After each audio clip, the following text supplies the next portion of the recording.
We're going to combine multiple things that we've learned so far in order to do a cool trick in Blender to do a 2D outline around the cube. But let's go over how this trick is going to work.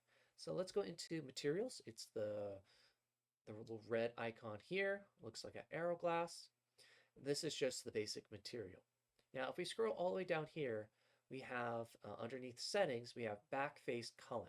And by default, it's false. It's not selected.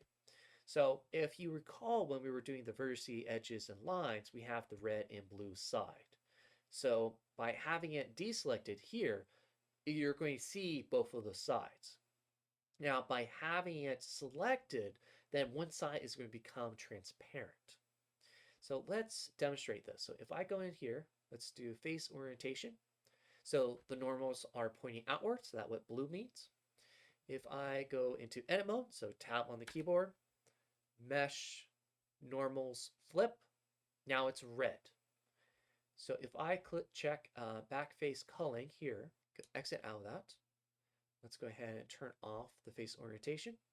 Go into render view. We can see that it's transparent. It's this weird effect. Now, you can actually take this to your advantage and make some really cool things in Blender. And that's what we're going to do. We're going to turn this like weird bug into a very powerful asset. Now, if I deselect the back face culling, we can see it just looks like a normal cube. But if I check it, then we have that same issue. So let's deselect that. And real quick, let's go into edit mode. So let me go hit tab, mesh, normals, flip, tab. Let's just make the face orientation is correct.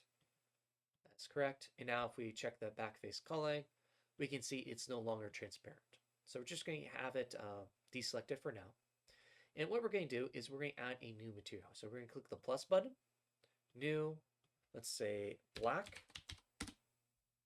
Now let's change the base color to black. So now it's black. Go down here and we're going to check the back face culling. So this is going to be our outline for the cube. So now what we need to do is we need to have this cube to extrude outwards and flip the normals so that way we have that weird effect.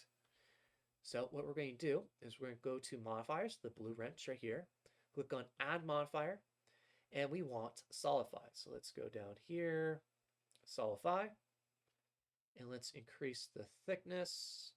Let's say 10. Yeah, let's do 0.1. That's pretty good. Underneath normals, we're going to expand normals, and we want it to be flipped. Underneath materials, we want to offset. So the way the materials are assigned for Solidify, it's based off of the order. So we can see here, we have 0 and 1.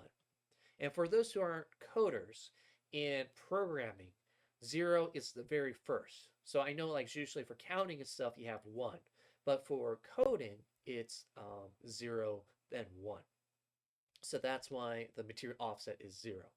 So let's go back here. So we need to have 1 because that's location. So this is at location 1, index 1. So we're going to increase it by 1. And just like that, well, now we have that really cool outline.